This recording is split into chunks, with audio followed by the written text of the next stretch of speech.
on me today. Okay. Yes, sir.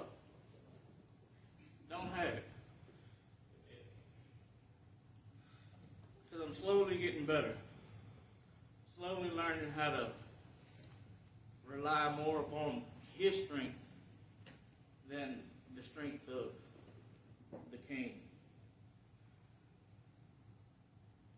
Been learning a lot. Found out I dropped 75 pounds in the past 4 months. But it's been a struggle. But, you know, today is Father's Day. And we're here to celebrate fathers. And while most of them are grilling hamburgers and getting ties for presents, we're here because this is where we are called to be. You know, a father is supposed to be the spiritual leader of his house. Supposed to defend the house against everything that comes his way. But we're missing that today in the church and in the home. You know, I want to read a quick, my text is Ezekiel 22:30. Ezekiel 22:30.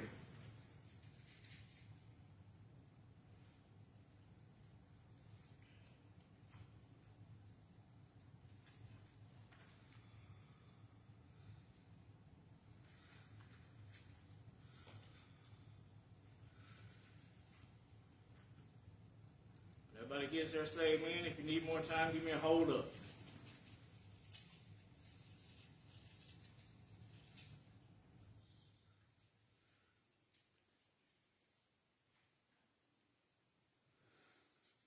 It's Ezekiel 22, verse 30.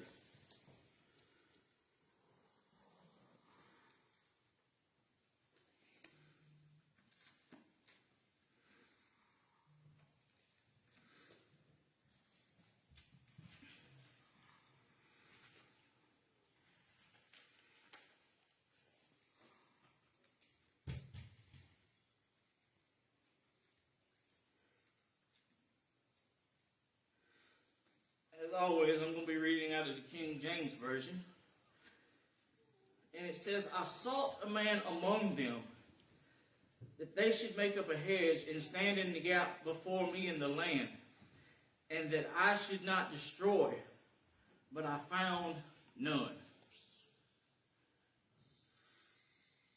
He said, I was looking for men to stand up and protect this city, but I did not find any. So where are the men? Where were they? Where are the men today? You know, today is not a celebration of Father's Day. It is a wake-up call that we need to be the men that God called us to be. You know, Satan wants to attack the fathers. You know, he has declared war on the fathers. 90% of runaways come from fatherless homes. 75% of our incarcerated people grew up without a father. Where are the men at today? Where are they?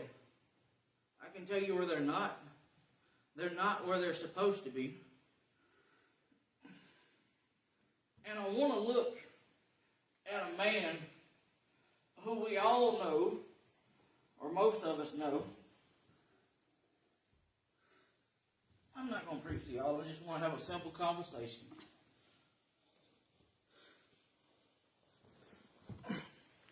I want to look at Jonah for just a minute.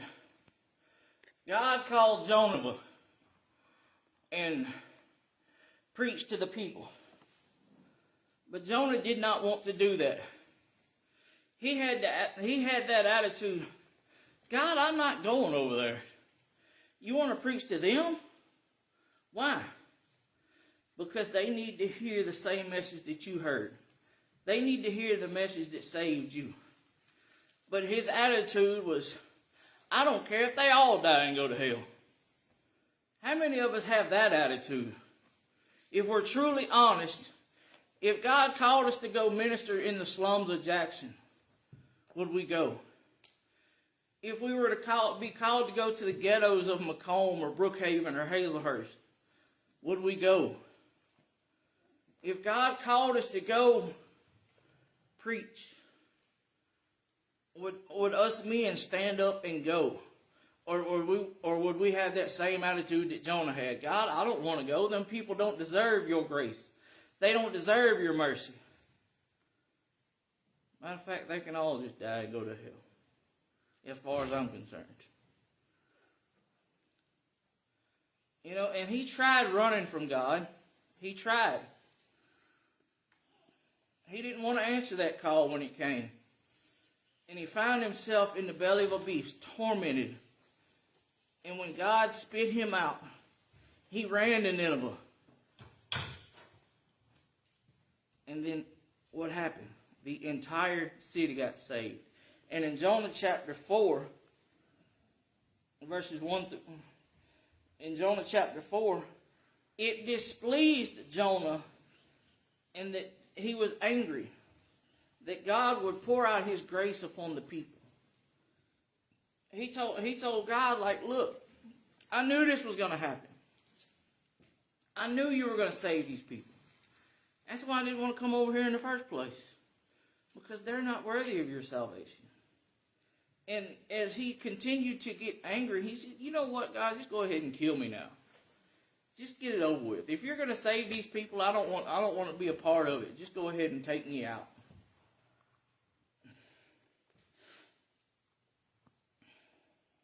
And God's response was, why are you angry? Why are you angry? What have these people done to upset you?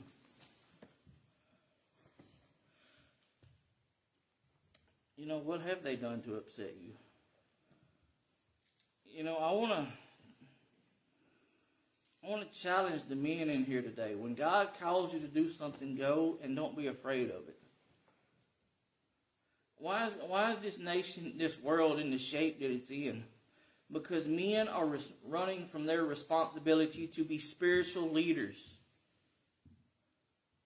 We're tiptoeing around the important things. We're not showing up when it counts. You know, my daddy and mother were together for 30 years before he went home. And there's times when I was younger, I wish I could have spent more time with him. Because he wasn't the kind that spent time with us. He worked, come home, went to sleep, and got ready for work the next day. So I seen him in passing. Didn't really get to spend time with him until later on in his life. And that scarred me more than you can ever know. So I want to... What is a father or a spiritual man supposed to look like? You know, as I was putting this together, I put a challenge down. And I want to read this challenge to not just the men in here, but everybody that will hear it. And I know some people may hear this and mock it. Some people may hear this and scoff at it. But the challenge that I put together,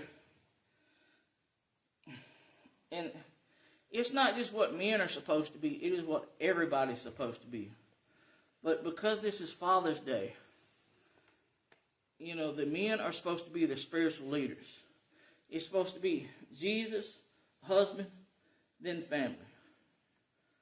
You know, we are to protect the family from whatever wars come against us. So the challenge that I put together is to love your wife. Women, love your husbands, support them. Because this is a hard journey. This is a hard road. And it's not one that you can walk by yourself. Jesus couldn't carry his cross by himself. You know, when we see Paul walking with Timothy, Paul walking with Barnabas, Paul walking with Saul. Well, Paul was Saul. But, you know, he didn't walk this road alone. Peter had his brother Andrew. He had a disciple named Mark to help him. You know, James and John were brothers. You cannot walk this road alone. So, husbands, love your wives, and wives, support your husbands. Bless your children. Be there for them in the hard times. Even when you want to hang them by their toenails from the nearest tree, continue to love on them. Continue to bless them. Be that spiritual leader that they so often and desperately need.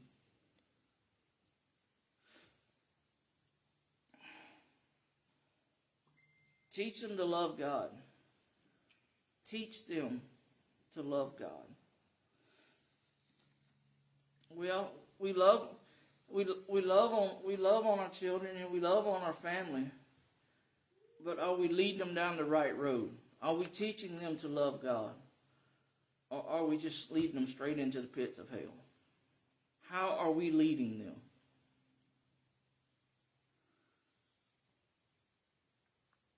How are we providing for them? What kind of examples are we setting? When it counts the most, you know, your children look at you. They learn how to walk and talk and do everything they do from watching you. Remember growing up, there was an old country song that it was about a father who was driving down the road one day and he had to slam on brakes, and his kid was in the back seat, and the kid's fries went flying and he dropped his food and he said a word he shouldn't have. And he said, "Where'd you learn to talk like that?" He said, "I've been watching you." And then later on in the song, he's praying and he's talking to God like he was a friend. And he said, "Where'd you learn how to pray like that?" He said, "I've just been watching you." So whether we know it or not, our children and our families, our wives, they watch us. They really do. So what kind of example are we being? You know, train them to honor authority. You know, contrary to popular belief, cops are not the bad guys. They're just doing their job. Amen. You know, we may not like it, but we're the ones out there screwing up. We're the ones that's out there. That's the reason they have to be mean. Other than that, they're not. I mean, just teach your kids to honor authority, whether it be a police officer or a teacher or whoever. They need to respect whoever's above them.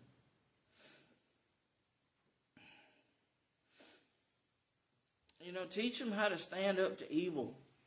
Confront evil, pursue justice, and love mercy. You know, mercy is a hard one. You know, mercy hurts. It does. There's times that I've prayed to God for mercy, and it has driven me to my knees in pain. But that's where God gives you the best mercy, when you're on your face before Him. Do we get on our face before God every morning?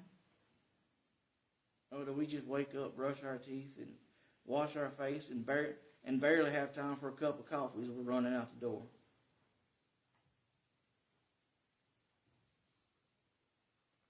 How are we living our lives, fathers, mothers? Are we setting the examples that we need to set?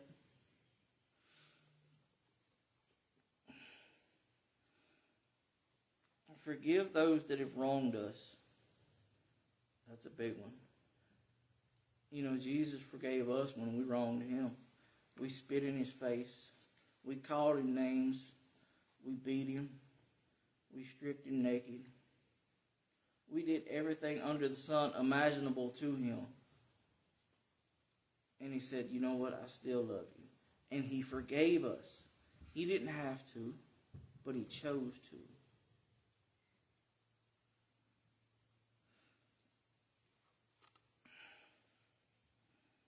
You know, we've all got somebody that has wronged us in our life. We all do. Somebody has done us dirty. And have we forgiven them yet? If not, it's time to make a phone call or it's time to go knock on a door.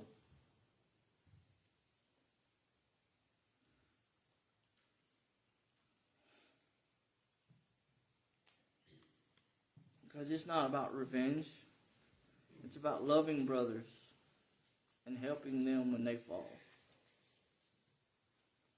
Because I'm going to be honest, I know what it's like to be the guy on the side of the road, and the so-called religious folk want to get as far away from me as possible. They're the ones that are supposed to be helping you up, and they want to stomp on you and kick you and throw dirt at you. Or they want to steer clear of you.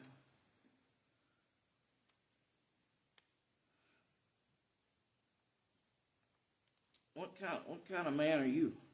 Are you a man to throw dirt? Are you a man that's going to kick your brother while he's down? Or are you the man that's going to give him the hand up and say, let me help you. Let me be your good Samaritan.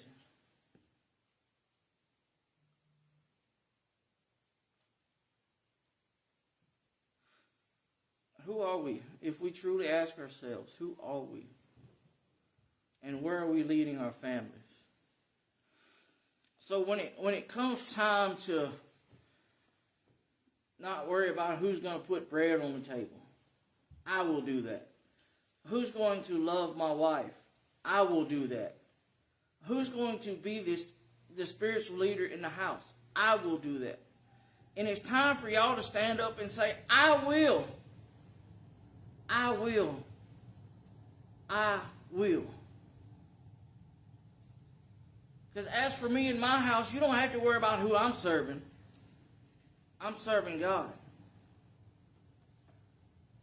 You know, choose you this day who you will follow. Will you follow life or will you follow death? Will you follow God or will you follow Satan? And you can say, oh, I'm not following Satan. But every day that you are not following God, that's exactly who you are following.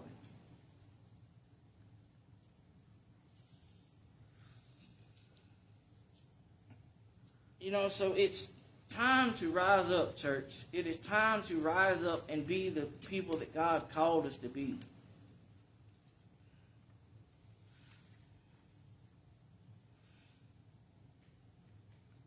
So, I know it's Father's Day, but like I said, this is not aimed towards fathers. It's aimed at those who are failing to take responsibility, to be the loving, nurturing parents, mothers, fathers that we need to be.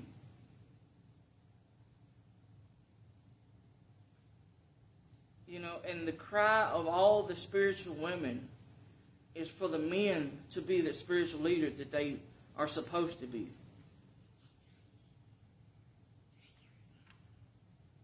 You know, of all the wives in here, how many of you, that's what you want?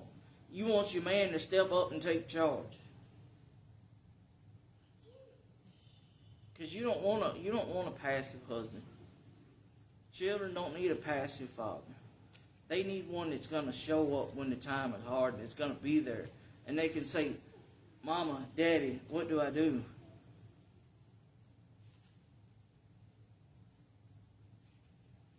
What do we do? We serve God and we love Him with everything that we have inside of us. It's time to step up, step out, and say, I will provide for my family. I will serve God until the day I close my eyes and they put dirt on me.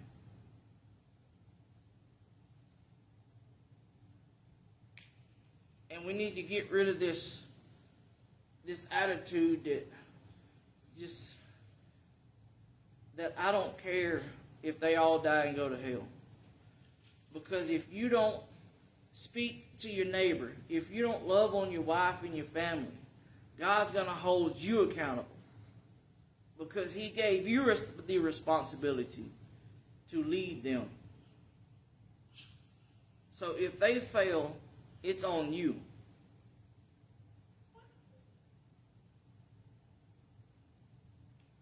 Because He called us to go and preach to the broken. You know, when He called Ezekiel to go to the valley of bones, these bones had been dead for years. And he still said, okay, what do you want me to do? He just simply said, I want you to talk to them. And as He's talking, what happened? They began to reconnect. They began to come back to life. But they were still missing something. They had the skin, they had the bones, they had everything. They looked pretty. But they were missing the breath of God. They were still just bodies lying there.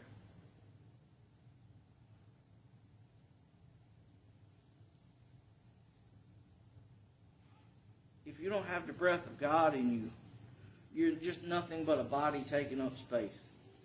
And I don't want to be a body taking up space. And I hope that you are not a body in here taking up space either. Because how can you breathe life into somebody if you don't have it yourself?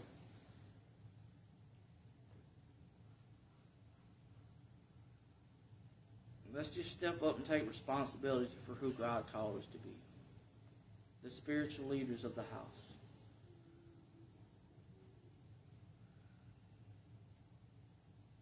So when the enemy comes knocking on your door, who's there to protect it? Because if there's no protection, Satan's going to come in and he's going to whoop us all. Who's willing to stand up and fight? Who's willing to stand up and take responsibility? Because I'll be the first one to tell you, I will. Who wants to join me? Who wants to stand up and take responsibility? To say, I will be the one that God called me to be.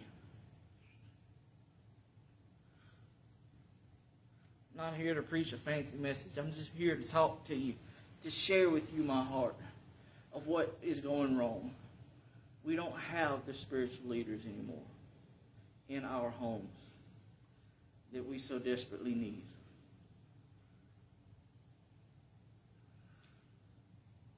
You know, that old song says, I have decided to follow Jesus.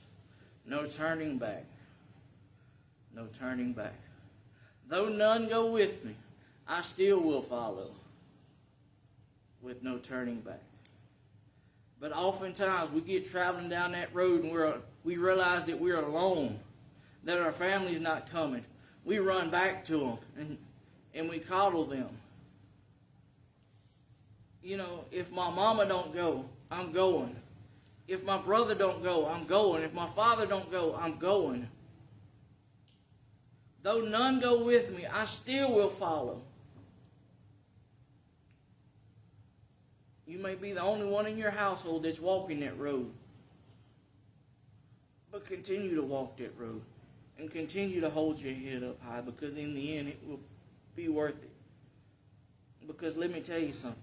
As long as they see you walking that road and see you doing good, they're going to wonder what you got, what's going on. Brother Kevin, I ain't ever seen you like this.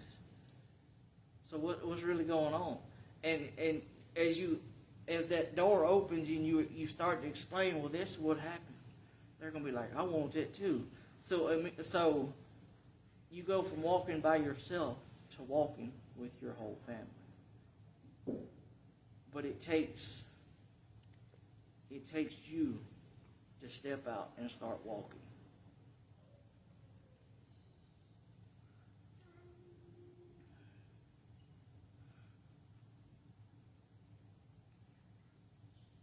And with that, y'all, I'm pretty much done.